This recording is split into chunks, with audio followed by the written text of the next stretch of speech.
بسم الله الرحمن الرحيم வெயில் அடிக்கிறது நன்மைக்கு, மழை பெய்யறது நன்மைக்கு. அஹ் ஆமா. اوكي. أعوذ بالله من الشيطان الرجيم. بسم الله الرحمن الرحيم. وما لي لا أعبد الذي فطرني وإليه ترجعون. என்னை படைத்தானே அத்தகையவனை நான் வணங்காதிருக்க எனக்கென்ன இருக்கிறது? அவனிடமே நீங்கள் திரும்ப கொண்டு வரப்படுவீர்கள். நீங்க போன் எடுத்து நீ ஆரம்பிக்கணும்.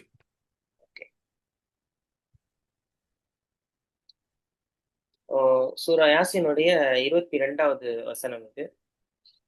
போன வசனங்கள்ல அந்த தூதர்கள் எல்லோருமே ஒரே குரல்ல நம்ம தூதர்கள், அல்லாஹ்வினால் அனுப்பப்பட்டவர்கள் அப்படின்னு சொல்லி சொன்னதற்கு அந்த மக்கள் நம்ம உங்களை துர்ச்சகனமா பாக்குறோம், நீங்க வந்ததுனாலதான் இப்படிலாம் ஆச்சு அப்படின்னு சொல்லி சில இதை சொன்னாங்க, சகுனம் பாக்குறத சொன்னாங்க. அதற்கு அந்த தூதர்கள் என்ன பதில்னா, உங்களுடைய சகுனத்தை நீங்களே வச்சுக்கோங்க, நமக்கு இதுக்கு எந்த சம்பந்தமும் இல்லை அப்படின்னு சொல்லிட்டு இருந்த காட்சியெல்லாம் நம்ம பார்த்தோம். ஸோ தொடர்ந்து அந்த ஊரினுடைய கடைக்கோடியிலிருந்து ஒரு மனிதர் இந்த தூதர்களை பாதுகாப்பதற்காக வேண்டி, ஏன்னா இவங்களுக்கு ஆபத்து ஏற்படுது அப்படின்றத உணர்ந்து அந்த தூதர் என்ன செய்ய, அந்த மனிதர் இவங்களை பாதுகாக்கணுன்றதுக்காக வேண்டி அந்த மக்கள்கிட்ட பிரச்சாரம் பண்றாரு. நீங்க இந்த தூதர்களை பின்பற்றுங்க, இவங்க எந்த கூலியும் உங்கள்ட்ட எதிர்பார்க்கல அப்படின்ற சொன்ன செய்தியெல்லாம் நம்ம பார்த்தோம். ஸோ இந்த வசனத்துல அவருடைய சொந்த கொள்கை பிரகடனத்தை முன்வைக்கிறார். அதாவது அவர் என்ன கொள்கையில இருக்காரோ அதை இந்த இடத்துல தெளிவுபடுத்துறாரு. அப்படின்னா என்ன நடந்திருக்கும் இதுல அப்படின்னு சொல்லி பார்க்கும் பொழுது, நீங்களும் இந்த தூதரை பின்பற்றீங்களா அப்படின்னு சொல்லிட்டு நீங்களும் இவங்களுடைய மார்க்கத்தை ஏத்துக்கிறீங்களா அப்படின்னு சொல்லி ஒரு கோபத்தோட கேட்டிருப்பாங்க. ஸோ அதற்கு பதிலாகத்தான் இவர் அந்த பதில் சொல்லியிருப்பாரு அப்படின்றத நம்ம புரிஞ்சு கொள்ள முடியுது. ஏன்னா இந்த வசனத்துல என்ன, என்னை எதுவுமே இல்லாததுல இருந்து படைத்த என்னுடைய இறைவனை நான் வணங்குறதுல என்ன தவறு இருக்க முடியும் அப்படின்னு சொல்லிட்டு, நீங்களும் அவன்கிட்ட தானே ஒரு நாள் திரும்பி போக போறீங்க அப்படின்ற செய்தியையும் அவர் எடுத்து சொல்றதா இந்த வசனம் அமைக்கப்பட்டிருக்கு. சோ ஒமாலிய அவர் கேட்கிறாரு, எனக்கு என்ன பிரச்சனை, எனக்கு என்ன தடை? ஒரு ஆச்சரியத்தையும் வெளிப்படுத்துற மாதிரி ஒரு கேள்வியை கேட்கிறாரு. லா ஆபுதுல்லதி பத்தரணி, அதாவது நான் வணங்காம இருக்கிறதுக்கா? என்னைய எதுவுமே இல்லாம, ஒரு முன்னுதாரணம் இல்லாம, ஒரு புதிதாக ஒண்ணுமே இல்லாத ஒண்ணுல அல்லாஹ் என்ன படைச்சிருக்கான் அப்படின்னும் போது அவனை வணங்குறதுல எனக்கு என்ன பிரச்சனை இருக்கு அப்படின்னு சொல்லி அவர் கேட்கிறதா அல்லாஹ் பதிவு செய்து காமிக்கிறான். இலைக்கு துர்ஜாவும், நான் மட்டும் இல்ல நீங்களும் என்ன செய்ய போறீங்க, அவன்கிட்டதான் மீட்டி கொண்டு வர போறீங்க அப்படின்னு. சோ இதுல ஒரு நுணுக்கம் இருக்கு. ஃபர்ஸ்ட் ஆரம்பத்துல லா ஆபுதுன்னு சொல்லி அவரு தன்னை பத்தி சொல்லியிருப்பாரு. நான் ஏன் வணங்காம இருக்கணும் அப்படின்னு சொல்லி கேட்டுட்டு, லாஸ்ட்ல எண்டிங்ல பாத்தீங்கன்னா துர்ஜாவுன்னு முடிக்கிறாரு. நீங்க திருப்பி கொண்டு வர போறீங்க அப்படின்னு சொல்லி. ஃபர்ஸ்ட் தன்னிலையை பத்தி சொல்லிட்டு இருந்தவரு இறுதியில எதிரில இருக்கிறவங்கள வந்து வந்து பேச ஆரம்பிக்கிறார். சோ இதுல ஒரு ஒரு முக்கியமான விஷயம் இருக்கு. அவர் நேரடியா போயிட்டு உங்களை படைச்ச இறைவனை நீங்க ஏன் வணங்க மறுக்கிறீங்க, நீங்க அவன்கிட்ட தானே கொண்டு செல்லப்படுவீங்க அப்படின்னு சொல்லியிருந்தா அந்த மக்களுடைய பதில் என்னவா இருக்கும்?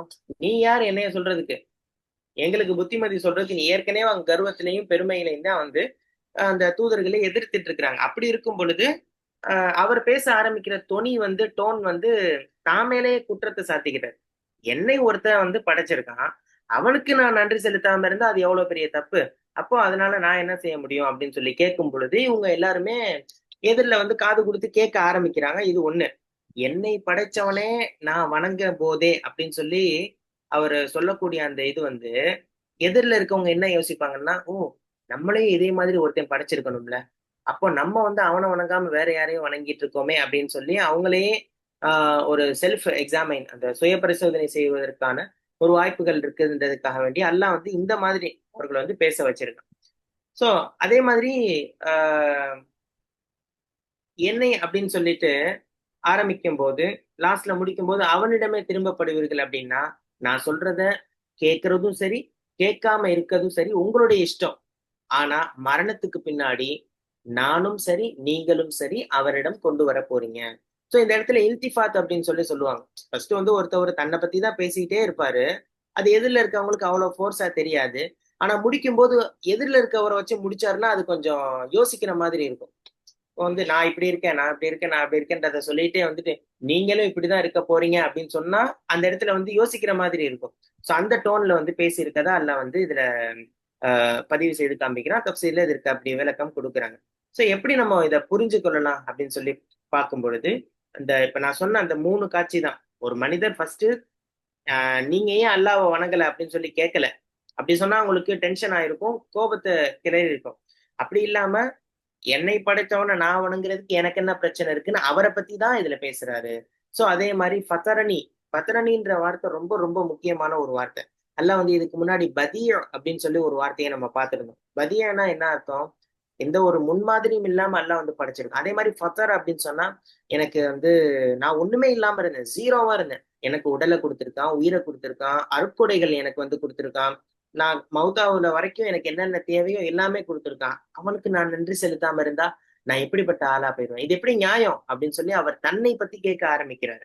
சோ, எனக்கு கடமைன்னா, உங்களுக்கு இது கடமை தானே அப்படின்றத ஒரு சூசகமா வெளிப்படுத்துறதா தஃப்சீர்ல வந்து இதுக்கு சொல்லி காமிக்கிறார். அதே மாதிரி வந்து ஏகத்துவத்தை ஏற்கக்கூடிய குணம். அதாவது ஒருத்தன் ஒரு உண்மைய சொல்றாங்கல்ல, சத்தியத்த சொல்றாங்கன்னும் போது, அது ஏற்கிற குணம்ன்றது எல்லாத்துக்குமே இருக்கு. ஆனா வந்து சில விஷயங்கள் காரணமா தான். அவங்க மனம் சொல்ற விஷயங்கள் என்ன? இத ஏன் நம்ம ஏத்துக்கணும்? நம்ம வந்து நமக்கு இருக்க அந்தஸ்து போயிருச்சுன்னா என்ன பண்றது? நம்ம ஃபேமிலிலாம் முன்னாடி இருந்தவங்கலாம் இப்படித்தானே இருந்தாங்க. அந்த கர்வமும், அந்த இதுவும் தான் வந்து முழுக்க முழுக்க அவன ஆட்டி படைக்குது. ஆனா இயற்கையாவே சாதாரணமா ஒரு மனிதன்ட்ட போய் தௌஹீத நம்ம சொல்லும் பொழுது கண்டிப்பா அவன் ஏத்துக்கொள்ளுவான். அந்த மாரி தான் இருக்கு. சோ இந்த இடத்துல வந்து அவர் சொல்றதும் அதே மாதிரி தான். ஒண்ணுமே இல்லாதத உருவாக்குனவன் அல்லாஹ். கடைசியில முடிவு என்ன? அவன்ட்ட தான் கொண்டு போறோம்.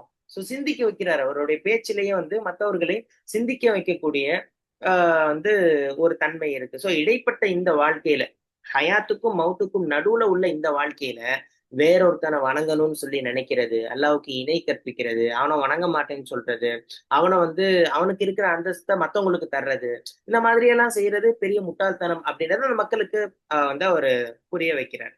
அதுதான் வந்து இந்த வசனத்துல நம்ம வந்து பார்க்க முடியுது. அதாவது தஃப்சீர்ல இப்படிதான் அதற்கு விளக்கம் குடுக்குறாங்க. இன்னைக்கு வந்து பகுத்தறிவு அப்படின்ற பேர்ல வந்து போலியாக நெறைய விஷயங்கள் வந்து இருக்கத நம்ம வந்து பார்க்க முடியும். மனுஷன் வந்து குரங்குல இருந்து தான் வந்தான் அப்படின்னு சொல்லி சில பேர் சொல்றாங்க. அல்லது மனுஷன் வந்து தற்செயலா தான் தோன்றினான். இவனுக்கு படைப்பாளன்லாம் யாருமே இல்ல அப்படின்னு சொல்லிட்டு, இதுதான் சயின்ஸ்ன்னு சொல்லி நெறைய பேர் வந்து அ பேசுறாங்க. நெறைய பேர் சொல்றாங்க. இந்த வசனத்துல அல்லாஹ் சொல்றது ஃபதரனி. அந்த மனிதர் பேசுறாரு பாருங்க, அது சாமானிய மனிதர் தான் அவரு.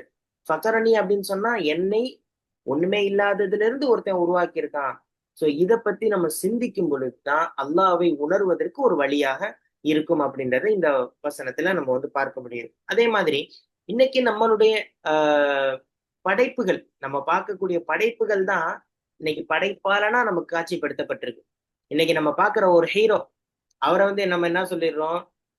என் கடவுளே, என் தெய்வமே இவங்க தான். அதே மாரி ஆ சில சாமியார்கள் அப்படின்னு சொல்லக்கூடிய, அதே மாதிரி இந்த ஓதி பார்த்து அதன் மூலமா நான் தான் வந்து இறைவனுடைய அந்தஸ்துல, அதே மாரி நான் சொல்றது எல்லாமே நடக்கும் அப்படின்னு சொல்றவங்கள வந்து, அல்லாஹ்வுடைய ரேஞ்சுக்கு அவங்கள கொண்டு போய் மதிக்கிறது. அவங்க கால்ல போய் விழுவுறது. அதே மாதிரி பணம், பதவிக்காண்டி பெரிய பெரிய ஆளுங்கள்ட்ட போயிட்டு, அவங்க கால்ல விழுவுறது. அவங்கள வந்து அந்த வணக்கத்துக்குரிய நபரா மாத்துறது. இதெல்லாமே வந்து பகுத்தறிவுக்கு முரணான ஒரு விஷயம். படைத்தவனை வணங்குறது மட்டும் தான் பகுத்தறிவே தவிர, அல்லாஹ்வினுடைய படைப்புகள் தான் இவங்கள அப்படின்னு சொல்லி சிந்திக்கணும். அந்த சிந்திக்கிற தன்மை அப்படின்றது இன்னைக்குள்ள சமுதாயத்துல நிச்சயமாக ஏற்படுத்தப்படணும். அது மத்தவர்களுக்கு சொல்லப்படணும்ன்றத நம்ம வந்து இதுல பார்க்க முடியுது. அதே மாதிரி இன்னைக்குள்ள மனிதன் மௌத்த பத்தி நம்ம நார்மலா நம்ம வீட்லயே மௌத்த பத்தி பேசினோம்னா, "ஐயய்யோ! ஏன் அதெல்லாம் டக்குன்னு சொல்ற? நாளைக்கு நீங்க மௌத்தா போயிருவீங்க" அப்படின்னு சொல்லி ஒரு வார்த்தைய சொல்றோம்னா, அத ஏத்துக்க முடியாது டக்குன்னு. அப்படிலாம் சொல்லாத. அதெல்லாம் இன்னும் இருக்கு வயசு" அப்படின்னு சொல்லக்கூடிய ஒரு காட்சிய வந்து நம்ம பார்க்க முடியும். மறுமையினுடைய விசாரணைய பத்தி நம்ம கவலைப்படணும். மௌத்த பத்தி அன்றாடம் நம்ம யோசிக்கணும், கவலைப்படணும். ஆனா அது இல்லாம மனிதன் தன்னுடைய மனசு என்ன சொல்லுது? மனசுக்கு நான் நேர்மையா தானே இருக்கேன் அப்படின்னு சொல்லிட்டு வாழ்ந்துட்டு இருக்கக்கூடிய ஒரு நிலைமை இன்னைக்கு நம்ம பார்க்க முடியுது. ஆனா அந்த வசனம் கடைசியில என்ன சொல்லுது? அவனிடமே நீங்கள் திரும்ப கொண்டு வரப்படுவீர்கள் அப்படின்னு சொன்னா, இன்னைக்கு நீ இருக்க உலகம் தற்காலிகம். நீ பார்க்கக்கூடிய எல்லா விஷயங்களும் ஒரு நாள் உன்னை விட்டு பிரிந்துவிடும் அல்லது அவைகளை விட்டு நீ பிரிந்து விடுவாய். உன்னுடைய குடும்பம், உன்னை சுற்றி இருக்கக்கூடிய பொருட்கள், நீ சம்பாதித்த சொத்துக்கள் எல்லாவற்றையும் விட்டு ஒரு நாள் நீ வந்து கொண்டு வரப்படுவாய், அல்லாவிடத்திலே கொண்டு வரப்படுவாய் அப்படின்ற செய்திய இதுல வந்து இந்த வசனம் சொல்லி காட்டுது. சோ நமக்கு ஒரு பொறுப்பு ஏற்படணும் அப்படின்றதுக்காக வேண்டி மனிதன் வந்து மத்தவங்களுக்கு அநியாயம் செய்யும் போது பயம் வரணும், பாவங்கள் செய்யும் போது பயம் வரணும். அதே மாதிரி ஒரு மனிதன் எப்பயுமே தனி மனித ஒழுக்கம் அப்படின்னு சொல்லி ஒண்ணு இருக்குல்ல, அதை அவன் கடைபிடிக்கணும். யார் பார்த்தாலும் அல்லாஹ் பாக்குறான், அவன்கிட்ட தான் திருப்பி நம்ம கொண்டு வரப்பட போறோம். அந்த ஒரு அச்சம், பயம் நமக்கு எல்லா டைம்ல இருக்கணும்ன்றத இந்த வசனம் நமக்கு வந்து சொல்லி காட்டுறதை நம்ம வந்து பார்ப்போம். وما لي لا أعبد الذي فطرني وإليه ترجعون.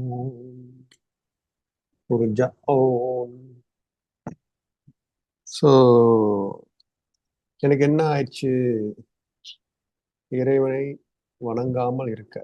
என்ன அதான் உங்களுக்கெல்லாம் மற்ற தெய்வத்தெல்லாம் நான் ஏன் வணங்கணும்? என்ன இஹ்லாஸ் என்ன? ஸோ நம்ம வந்து அங்கே என்ன இன்சிடென்ட்ஸ் நடந்துச்சு நமக்கு தெரியாது. நான் அவங்க அந்த ஊருக்காரர் வந்து சொல்றாரு, அந்த ஊருக்காரங்களை வந்து ப்ரெஷர் கொடுத்துருக்கலாம். என்ன என்ன நேற்று வந்த தூதர்களுக்கு வந்து நீ சப்போர்ட் பண்ற, நாங்கெல்லாம் முதலாளிகள்லாம் இருக்கிறோம், எங்களை தானே நீ வந்து அடிமையா இருக்கணும்.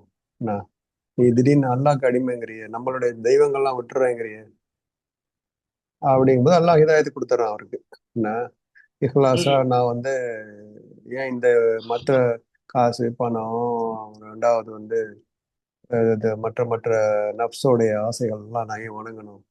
என்ன இப்போ குடும்பத்தையே வணக்கம்ங்கிறது வந்து சிலைகளை வணங்குறது ஒண்ணு, ஷிர்க் வைக்கிறது ஒண்ணு. முதலாளிகள் நம்ம பேசியிருக்கிறோம், குழந்தை, வீடு, ஃபேமிலி, தொழில், அதையே வந்து இபாதத்தா நம்ம எடுத்துட்டு, இபாதத்து தான் அல்லாவுடைய வழிமுறைகளை செஞ்சா அது இபாதத். அதே கடவுளா எடுத்துடக்கூடாது, அல்லாவை அடையறதுக்கு ஒரு வழியா எடுத்துக்கணும். இஹ்லாஸ் வந்து அல்லாவுடைய, அதான் இப்படி நம்ம இவர் எப்படி கேக்குறதுன்னா, எனக்கு என்ன நேர்ந்தது, எனக்கு என்ன பைத்தியமா மத்தவங்கள போய் நான் வந்து வணங்குறதுக்கு, அப்படி கூட எடுத்துக்கலாம். அந்த டோன் தான், அந்த டோன்ல என்ன எனக்கு என்ன பைத்தியமா பிடிச்சிருக்கு, மத்தவங்க எல்லாம் போய் என்ன வணங்க சொல்றீங்க? நான் என்னுடைய பத்தரணி, ஒன்னும் இல்லாதவன, ஒன்னும் இல்லாம இருந்த என்ன படைச்சவன் அல்லாவ தானே நான் வணங்காமல் இருக்கிறதுக்கு என்ன கேள்வி மூலமா மற்றவங்களை அட்டென்ஷன் கொண்டு வரலாம். திடீர்னு நம்ம ஒரு பாடம் நடத்திக்கிட்டு இருக்கீங்க, ஒருத்தர் கேள்வி கேட்டாங்கன்னா அவங்க திடீர்னு சுய நினைவுக்கு வருவாங்க. நம்மளை பார்த்து கேட்கறாங்க. ஒரு கூட்டத்திலேயே ஒருத்தர் இமாம குத்துபாலேயே திடீர்னு ஜமாத்தை நோக்கி ஒரு கேள்வி கேட்டான்னு வச்சுக்கோங்க, தூங்குறவங்களாம் முடிச்சுக்கிட்டுருவாங்க, என்ன நம்மளை பார்த்து கேட்கறாங்க போல இருக்கு அப்படின்னு. இது ஒரு வகையான ஒரு அட்டென்ஷன் கொண்டு வர ஒரு நல்லா கையாளுற ஒரு விஷயம். நம்மளும் அதெல்லாம் யூஸ் பண்ணலாம். நீங்க வந்து திடீர்னு கேட்கணும் மாணவர்கள்ட்டலாம், என்ன நான் சொன்ன புரிஞ்சா, என்ன சொன்ன சொல்லுங்க என்ன அப்படின்னு கேட்டா திடீர்னு சுயநடுக்கு வருவாங்க. இதுல என்ன என்ன ஞாபகம் இல்ல, என்ன உங்களுக்கு படிப்பினை அப்படின்னு கேட்கும் போது எனக்கு என்ன நேர்ந்துச்சு, உங்களுக்கு என்ன ஆச்சு, எனக்கு என்ன நேர்ந்துச்சு அப்படி நமக்கு நாம கேள்வி கேட்டுக்கிறாரு. இவரு அவ்வளவு ஹம்பிளா இருக்கிறாரு. தன்னை தானே கேட்டுக்கிட்டு மற்றவங்களுக்கு முன்னாடி கேட்கறது மூலமா மற்றவங்கள ஒரு அட்டென்ஷன் கிராபிங் டெக்னிக்னு சொல்லுவாங்க. இது அல்ஹம்துலில்லாஹ்.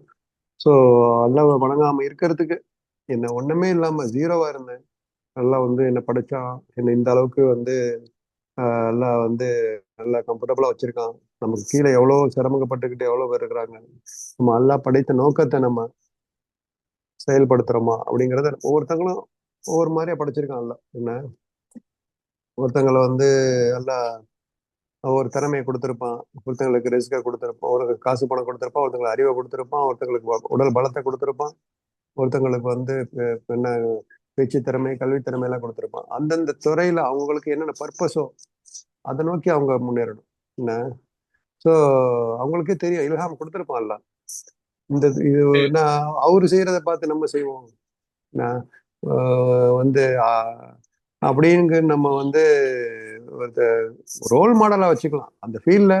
இப்போ நீங்க ஒரு ஆலிமா இருக்கிறீங்க, ஒரு சிறந்த ஆலிமா யாரு சிறப்பா யாரு இருக்கிறாங்க அவங்கள வந்து ரோல் மாடலா எடுத்துக்கிறது, இல்ல பிஸ்னஸ் பண்ணணும்னா நான் இப்போ நீங்களும் போல அது தெரியாது அல்லாஹ் யார் யாருக்கு என்ன பர்பஸ் வச்சிருக்க பிஸ்னஸ் பணம் சம்பாதிக்கணும் யார் தலை சிறந்த யார் ஹலாலா தையபான வழியில யார் நல்ல பணம் சம்பாரிச்சு நம்ம மார்க்கத்துக்கு எல்லாத்துக்குமே ஒரு பிரயோஜனமா இருக்கிற ஒரு ஒரு செல்வந்தரை நம்ம ரோல் மாடலா எடுத்துக்கிட்டு அந்த வழியில போறது அது தப்பு இல்லை. இது சம்பந்தமே இல்லாத ஒரு தொழில ஒருத்தன் பண்றான்னா அதை போய் நம்ம அதை மாதிரி காப்பீடிக்கலாம் அப்படிங்கிறது வந்து எல்லாத்துலயும் நம்ம செய்ய முடியாது. ஹலோ எல்லாத்துலயும் செஞ்சு பார்ப்போம்னு தலைய விட்டுக்கிட்டு இருக்கிறது அது தப்பு என்ன. ஸோ அவங்களுடைய நோக்கம் பத்தரணி எதுன்னா நம்ம ஒன்றும் இல்லாம படைச்சிருக்கிறான்ல அது வந்து நமக்கு இப்போ வந்து எல்லா நியமத்துல கொடுத்துருக்கான். அது வந்து நம்ம எப்படி யூஸ் பண்றோம் அல்லாஹ் சந்தோஷப்படுற வழியில நம்ம நடந்துக்கிறோமா இல்லையாங்கிறத நமக்கு நாம கேட்டுக்கணும். என்ன ஒண்ணுமே இல்லாம இருந்தோம் இல்லையா, அல்லாஹ் கிட்ட வந்து ரூஹா தான் இருந்தோம். அல்லாஹ் ரூஹாவே நம்ம படைச்சிருக்கிறதே ஒரு பெரிய ஒரு கிஃப்ட். நம்ம படிக்காமலே இருந்திருக்கலாம், நம்ம ரூஹா வந்து உருவாக்காம இருந்திருக்கலாம் என்ன. ஸோ அது வந்து நம்ம தேர்ந்தெடுக்கப்பட்டிருக்கிறோம், அல்லாஹ் சூஸ் பண்ணியிருக்கிறான் நம்மள. ஸோ சோசன் பீப்புள்னு சொல்லுவாங்க. மற்ற எவ்வளவு விஷயங்கள் சொல்றாங்க அந்த உலக படைப்பினத்திலயும் வந்து நம்ம அந்த இந்திரிய தொழில வந்து முதல்ல முந்திக்கிட்டு வந்த ஒரு அணு தான் வந்து கரு முட்டையாயில போய் அது வந்து என்ன ஒரு குழந்தைய உருவாகுதுன்னு சொல்றாங்க. எத்தனையோ பேரை நம்ம ஓவர்டேக் பண்ணி வந்திருக்கிறோம் அப்படின்னா அந்த திறமை. ஸோ நமக்கு நாமே ஒரு திறமை இருக்கு, தன்னம்பிக்கை நம்பிக்கை இருக்கு, எல்லாம் நமக்கு வந்து எல்லா திறமையில கொடுத்துருக்குறான் அப்படிங்கிறத அந்த ஃபீல்ட்ல நம்ம ஞாபகம் வச்சுக்கிட்டு நம்ம இக்லாஸோட நம்ம முன்னேறணும். நம்ம பர்பஸ் என்ன, நோக்கம் என்ன, அழகிய படைப்பா படைச்சிருக்கீங்களா நம்மளாம் என்ன. ஸோ கண்ணு ரெண்டு கண்ணு நமக்கு முகத்துல மூக்கு கீழே வாய் எல்லாத்தையும் மாத்தி தலைக்கு மேல கண்ணு வச்சிருந்தா என்ன ஆயிருக்கும் என்ன என்ன வேற வேற இடத்துல வேற வேற பாகங்கள் இருந்தா எப்படி இருந்திருக்கும், கோஆர்டினேட்டே ஆகாது இல்லைங்களா. ஸோ அழகா நம்மளை படைச்சிருக்கிறான். ஸோ இதுக்கெல்லாம் வந்து நம்ம எவ்வளோ சுக்குர் செய்யணும். அதுக்கு சுக்குர் செய்யறதுன்னா என்ன, அல்ஹம்துலில்லாஹ் சொல்றது ஒண்ணு, ரெண்டாவது வந்து அல்லாஹ் படைத்த நோக்கத்தை நம்ம நோக்கி முன்னேறி செல்லணும். ஆகிரா அதான் அடுத்ததுல வந்துரு துர்ஜவும் நம்ம வந்து மீட்கப்படுவோம், அங்கதான் திரும்பப்படுவோம்னா ஏற்கனவே அங்கதான் இருந்திருக்கிறோம். இப்ப நீங்க டெம்பரரியா வந்திருக்கிறோம் என்ன, திருப்பி அங்க போயிருவோம் என்ன. நீங்க நீங்க அங்க அங்க வருவீர்கள்னு சொல்லல, அங்க கொண்டு வரப்படுவீங்கன்னு சொல்லல என்ன. திரும்ப கொண்டு வர துர்ஜவுன்னா ரஜா என்ன, நல்ல வார்த்தை யூஸ் பண்றான் இல்லைங்களா என்ன. ரஜான்னா நம்ம வீட்டுல இருந்து இப்போ நீங்களும் நானும் நம்ம வீட்டுல இருந்து ஒரு ஊருக்கு போயிருக்கிறோம், திருப்பி வீட்டுக்கு வந்துருவோம் என்ன. இப்போ அந்த மாதிரி நிலைமையில தான் பயணியா தான் இருக்கிறோம் நம்ம என்ன. ஸோ அந்த நினைப்பு டெம்பரரி அப்படிங்கிற ஒரு நினைப்பே இருந்துகிட்டே இருக்கணும் நம்ம என்ன. லாங் டேர்மும் திங்க் பண்ணோம், 100 வருஷம் நம்ம சமூகத்துக்கு என்ன செய்யலாம் அந்த சிந்தனையே இருக்கணும். அதனால வந்து நான் எதுவுமே எப்பவும் போறேங்கிற ஒரு பற்றற்ற நிலையும் அல்ல சொல்லலை. நம்ம எல்லாமே அல்ல மார்க்குங்கிறது பேலன்ஸ் என்ன. ஸோ அந்த மறு உலகத்துக்காக இது வந்து இது விளைநிலம் என்ன, அங்க அறுவடை செய்ய போறோம் அப்படிங்கிற ஒரு எண்ணம் இருந்துகிட்டே இருக்கணும். நிறைய அமல்களை கூட்டணும், பாவத்துல இருந்து விலகணும் என்ன. ஸோ அந்த நம்ம மரணம்னு சொல்றதை விட மரணம் கிடையாது, மரணம்ங்கிறது என்ன, அல்லாஹ்கிட்ட திரும்பி போறது. மரணம் சில பேர் சொல்லுவாங்க மண்ணோடு மண்ணா போறாங்க என்ன, இவ்வளோ பேராசைப்பட்டுட்டு அலையிறான் அப்படின்னு கூட சொல்லுவாங்க ஊர். நான் சில பேச்சு வழக்குல சொல்றது உண்டு, மண்ணோட மண்ணா போறது இல்லை நம்ம என்ன, திரும்ப போறோம் என்ன, திரும்ப போறோம், திரும்ப எந்திரிக்க அல்லாஹ் வந்து நம்மளை மீட்டெடுக்க போறான் என்ன. சில பேச்சு வழக்குல சொல்றது உண்டு தானே என்ன இவ்வளவு பேராசைப்பட்டுக்கிட்டு அலையிறான், எல்லாத்தையும் விட்டுட்டு நான் மண்ணோட மண்ணா போறான் அப்படிங்கிற வார்த்தையை நமக்கு அப்ளை ஆகாது என்ன. ஸோ நம்ம வந்து மண்ணோட மண்ணா போறது இல்லை என்ன. மண்ணோட மண்ணா திரும்பி எந்திரிச்சிருவோம், நல்லா வந்து ஒரு கொடுப்பு திருப்பி வந்து அதே உடலை கொடுக்குறான், திருப்பி வந்து சொர்க்கத்துக்கு அனுப்புறான், நரகத்துக்கு அனுப்புறான். ஸோ நம்ம அந்த நினைவுகள்லயே நம்ம திரும்ப கொண்டு வர திரும்ப போறோம் அப்படிங்கிற ஒரு நினைவுலயே இருந்துட்டு இருக்கணும். அந்த நினைவுகளை நிறைய ரிமைண்ட் பண்ற செயல்களை நம்ம பார்த்துட்டு இருக்கணும். நமக்கு கீழே எவ்வளோ ஒரு மௌத்தா போறாங்க, ஜனாசால போய் கலந்துக்கிறது, கபரு ஜியாரத்து அடிக்கடி போறது, கபரு செல்வதன் மூலமா நமக்கு மரணத்தை பத்தி மறு உலகை பத்தி நினைவு வருதுன்னு ரசூலுல்லாஹ் சொல்லியிருக்காங்க இல்லைங்களா என்ன. சோ அந்த மாதிரி நினைப்போ கபரை பார்க்கும் போது அவங்களுக்கு துவா செஞ்சுட்டு போகும்போது நாங்களே சிங்கப்பூர்ல போவோம், ரோட் சைட்ல கபரிஸ்தான்லாம் இருக்கும். சில நேரத்துல அதெல்லாம் பார்த்து சலாம் சொல்றது உண்டு. நான் சில நேரத்துல பிஸியில அப்படியே போயிடுறது உண்டு. நான் பழைய கபிரிஸ்தான்கள்லாம் வந்து சிட்டிக்குள்ளேயே இருக்கு.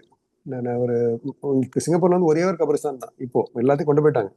நான் ஒரே கபிரிஸ்தான்னா? ஒரே சிங்கப்பூர் நாடுக்கே ஒரே ஒரு கபர் தான். ஓ, ஆமா, அங்கதான் கொண்டு போகணும். அங்கதான் கொண்டு போகணும். ரொம்ப தூரம் கிடையாது, ஒரு 1/2 மணி நேரம் 40 நிமிஷத்துல போயிடுவாங்கன்னு வச்சுக்கலாம். முன்னாடி எல்லாம் என்ன பண்ணிருக்காங்க, மெயினான இடத்துலலாம் இருந்திருக்கு. சிட்டி ஒரு 4-5 கபிரிஸ்தான்லாம் இருக்கு. நம்ம கார்ல போகும்போதே பார்க்கலாம் அதெல்லாம்.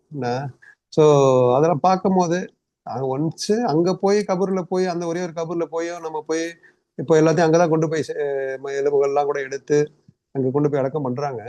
இப்போ என்னன்னா இந்த சிட்டிக்குள்ளேயே இருக்கிறத நம்ம போய் போகும்போது வரும்போதெல்லாம் பாக்குறப்போ அந்த நினைவுகள் வரணும்.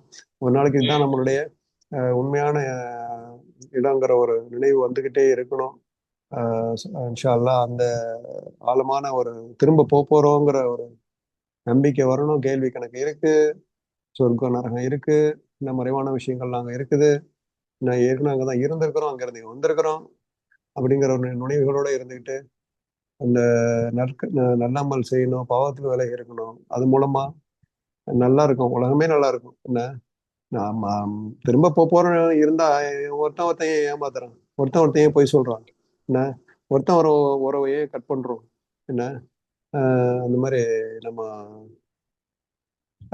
சில சோதனைகள்லாம் வந்து நம்ம பெருசா எடுத்துக்க மாட்டோம். இதெல்லாம் ஒரு சோதனையா நம்ம எடுத்துக்குவோம். என்ன ஒருத்தர் நம்மள்ட்ட சொந்தக்காரங்க நம்மளை வந்து வெறுக்கிறாங்க, நம்ம எவ்வளவு நல்லது செஞ்சாலும் நம்ம தம்பி பேச மாட்டேங்கிறான், அண்ணன் பேச மாட்டேங்கிறான், அக்கா பேச மாட்டேங்கிறாங்கன்னு எவ்வளவோ சில பேருக்கு வருத்தம் இருக்கும். நமக்கு சோதனையா இருக்கும், நம்மள டெஸ்ட் பண்றதுக்காக கூட செய்வான். என்ன நீ இவ்வளவு இப்படியெல்லாம் டெஸ்ட் பண்ணி நீ எப்படி இருக்கிற அப்படிங்கிறது டெஸ்ட் பண்றதுக்காக கூட இருக்கும். ஆனா சில அந்த ஹோப் அதுவும் இருக்கணும், டெஸ்ட்டுங்கிறது இருக்கணும், அல்ல மேல நம்பிக்கை இருக்கணும். நான் நல்லவடைய மேல நல்ல நம்பிக்கை இருந்துகிட்டே இருக்கணும். அல்ல அவங்களுடைய எண்ணத்தை ஒரு நிமிஷத்துல கல்பை மாற்றக்கூடியவர், திடீர்னு மாறுவாங்க. அந்த நம்பிக்கை நம்ம இருந்துகிட்டே இருக்கணும். ஸோ இதெல்லாம் ஏன் சொல்றேன்னா, அந்த மறுமை உலகம் போறோம் திரும்ப போறோம்னு நினைச்சா இந்த சோதனைகள்லாம் கஷ்டங்கள்லாம் ஒன்றும் கஷ்டமா தெரியாது. என்ன இது எல்லாம் நம்ம கொடுக்குற ஒரு ஒரு பரீட்சையா நம்ம எடுத்துக்குவோம். அப்படியும் நம்ம ஏசான செய்வோம், நல்லது செய்வோம். அவங்களுக்கு வந்து ஒரு தமிழ்ல ஒரு குறளை சொல்லுவாங்க, தீமை செய்தவருக்கும் நன்மை செய் அப்படின்னு சொல்லுவாங்க. ஸோ அது மூலமா அவங்க வந்து மனசுக்கு மாறி என்ன சில விஷயங்கள் உறவுகளை சேர்க்கறதுக்காக சில பொய்களை கூட சொல்லலாம் அப்படிம்பாங்க. என்ன ஒரு ஒரு வாப்பாக்கும் பையனுக்கும் சண்டையா இருந்துச்சுன்னா பக்கத்து வீட்டுக்காரர் போய் அவர் சேர்த்து வைக்கிறதுக்காக இவர்கிட்ட கொஞ்சம் போய் பொய் சொல்லுவேன், வாப்பா வந்து உன்னை வந்து ரொம்ப அவ்வளோ மிஸ் பண்றாருப்பா, ரொம்ப கவலைப்படுறாரு, துவா செஞ்சுட்டு இருக்கிறாரு அப்படின்னு அவர்கிட்ட போய் சொல்லணும். பையன்கிட்ட போய் வந்து வாப்பாட்ட போய் பையனை பத்தி உங்க பையன் உங்களை பத்தி நினைச்சுக்கிட்டு இருக்கிறான், உங்களுக்கு துவா செஞ்சுட்டு இருக்கிறான் என்ன அப்படிங்கன்னு நம்ம அது நான் ஏசார் செய்யறதும் அது வந்து நல்ல எழுதுறாங்கன்னு சொல்றாங்க. ஸோ ஒரு நல்ல காரியத்துக்காக செய்யப்படுற ஒரு சின்ன பொய்களும் கூட. ஸோ அதை விட்டுட்டு பிரிச்சு விடுறது, என்ன 2 பேருக்கும் கோல் மூட்டி விடுறது, இதெல்லாம் வந்து ஒரு பெரிய பாவம். அது நம்ம வந்து அதுல இருந்தெல்லாம் நம்ம விலகிடணும். நற்காரியங்கள் நல்ல எவ்வளவு உதாரணங்கள் இது ஒன்று சொல்றோம். இந்த மாதிரி எவ்வளவு நல்ல விஷயங்கள்லாம் இருக்குது. நம்ம திரும்ப போறோங்கிற ஒரு எண்ணம் இருந்துச்சுன்னா நம்ம எல்லாமே வந்து சைத்தானுடைய சூழ்ச்சிகள், நம்மளுடைய சைத்தானுடைய ஆட்கொள் எல்லாம் குறைஞ்சிடும்.